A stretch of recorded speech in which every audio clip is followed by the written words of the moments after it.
Welcome to the deep dive. Today, we're jumping into something that hits, well, pretty much everyone's wallet: car insurance.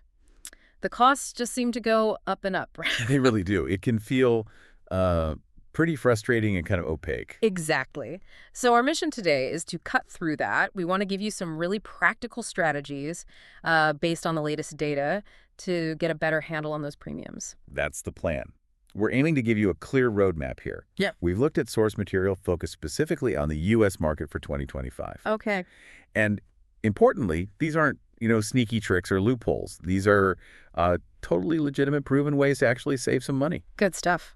So, where do we kick things off? The sources seem to hammer home one point more than any other. Mhm. It's surprisingly simple, but maybe easy to forget. Shop around regularly. Absolutely. It sounds basic, but the data shows loyalty doesn't always pay off here. Insurers often give the best rates to lure new customers in. Right. Sort of banking on the fact that current customers won't check elsewhere. Pretty much. They might then slowly increase those premiums over time. It's kind of like a loyalty tax in a way. Okay, so it's not just a small difference we're talking about. No, not at all. The difference for the exact same driver, same car, same everything can be hundreds of dollars a year. It's kind of wild. Wow. Yeah. And the sources mention tools like Policy Genius, the Zebra, Compare.com. These sites let you get, maybe 5 or more quotes pretty quickly. Minutes, really. So being proactive here is key, and it doesn't have to take ages. Exactly. It's probably the single biggest way to avoid overpaying, and it's super efficient now. Okay, so shopping around is number one. Got it. But say you found a decent quote. What's next? Is there anything in the policy itself you can tweak? Yes, definitely. The next big lever you can pull is your deductible. Ah, the deductible. Right, Yep. that's the bit you pay yourself if you make a claim. Precisely. It's the amount you cover out of pocket before the insurance money starts flowing. Hmm. So let's say you raise it from maybe $500 to $1,000. You're basically telling the insurer you'll handle more of the smaller stuff yourself. Which means less risk for them. Exactly. They see fewer small claims, maybe see you as a lower risk overall, and the reward for that, it could be like a 10% to 20% drop in your premium. That's pretty significant. But there's a catch, right? There is, and it's crucial. The sources really stress this. Yeah. You absolutely must have that higher deductible amount saved up, like liquid cash in an emergency fund. Right. So you don't save on the premium only to be caught short if something actually happens. Yeah. It's about smart savings, not just cutting costs blindly. Yeah. You need that safety net. Makes sense. Okay, so higher deductible, but make sure you can cover it. What's number three? Bundling. This one's pretty common, but still very effective. Like getting your car and home insurance from the same company. Or car and renters. Exactly those pairings. Auto plus home, auto plus renters. Insurers really like bundlers. Why is that? Is it just easier for them? Well, it's partly about efficiency, but mostly it's economics. When you bundle, you become a more valuable customer to them. Your lifetime value goes up, Oh. and you're less likely to switch providers. That's called churn. So they save money on trying to acquire new customers, too. They pass some of that saving back to you as a discount. Like getting a deal on cable and internet together. That's a great analogy, yeah. Yeah. It's a pretty straightforward way to get a discount just by combining policies you probably already have. Okay, simple enough. Now, the next one might surprise some people. It's about your credit score. How does that connect to car insurance? Yeah, this one isn't always obvious.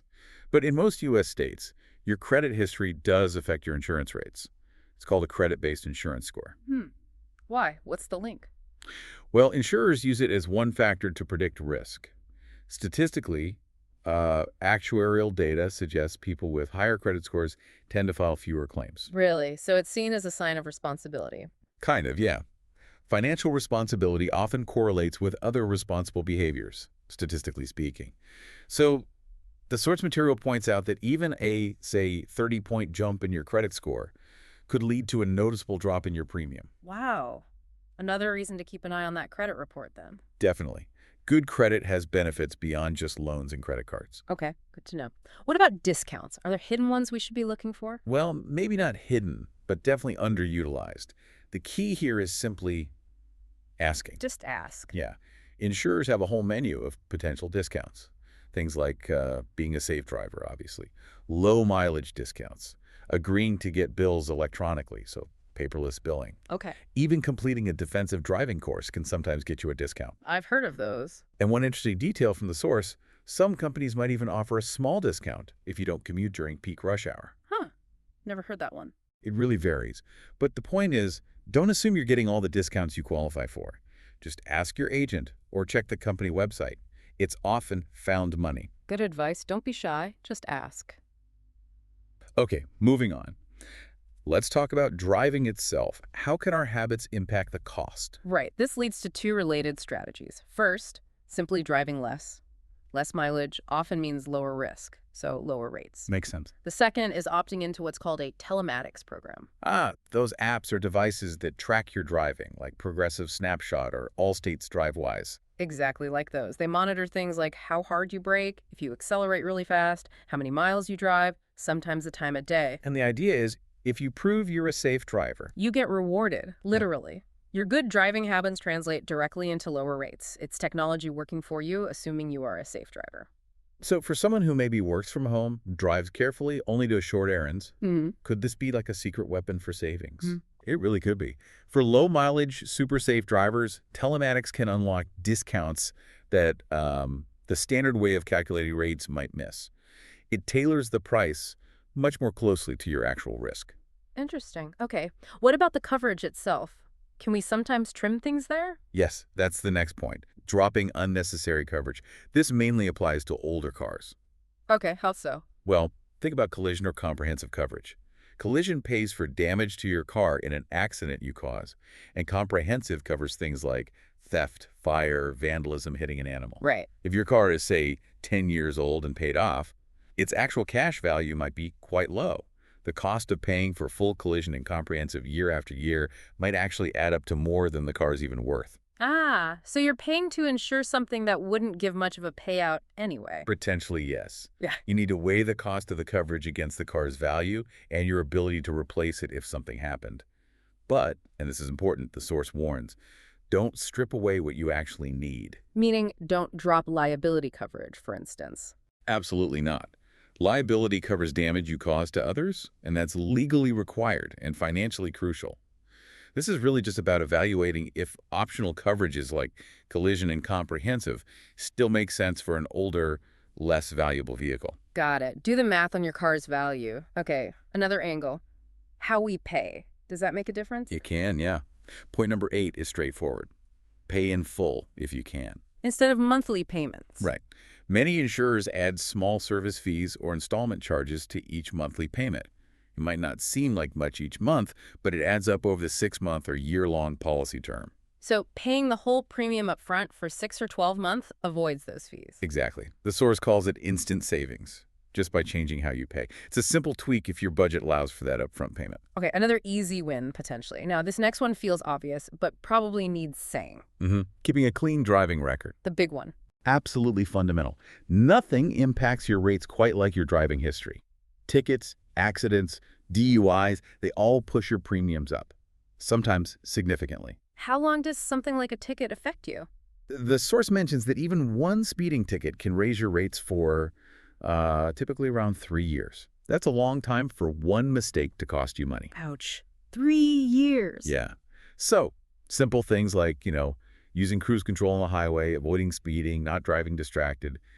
They aren't just about safety. They have real long-term financial benefits for your insurance costs. Right. Drive safe, save money. Seems simple enough. Yeah. Okay, we're at the last point. Number 10. This one ties a lot of things together. Review your policy annually and reevaluate your coverage needs. So insurance isn't something you just set up once and forget about. Definitely not. Life changes, right? Yeah. And those changes can actually impact your insurance needs and costs, sometimes in your favor. Like what kind of changes? Well, things like getting married often lowers rates. Moving could change your risk profile depending on the area. Maybe you get a new job with a shorter commute, meaning less mileage. Okay. So life events can actually be triggers to check your policy. Exactly. Your risk profile changes, your needs change. The source really emphasizes making it an annual habit. Just check in, review your coverage, maybe get a couple of competing quotes again. See if your current policy still makes sense. It ensures your coverage matches your life now, not your life from 3 years ago. Precisely. It's about staying proactive, making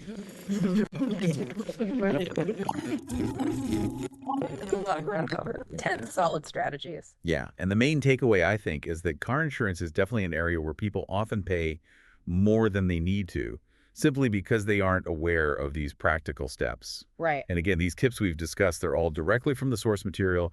They're not shady or tricky.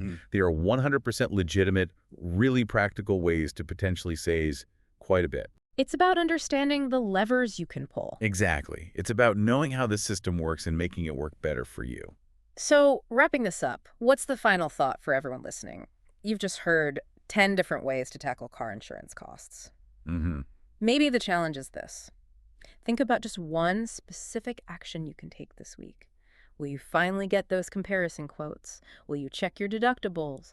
Maybe call your insurer about discounts. Yeah, pick one thing to start. Pick one thing. Take that step. See yourself not just as someone paying a bill, but as someone actively managing this cost. Be the empowered navigator of your own finances here.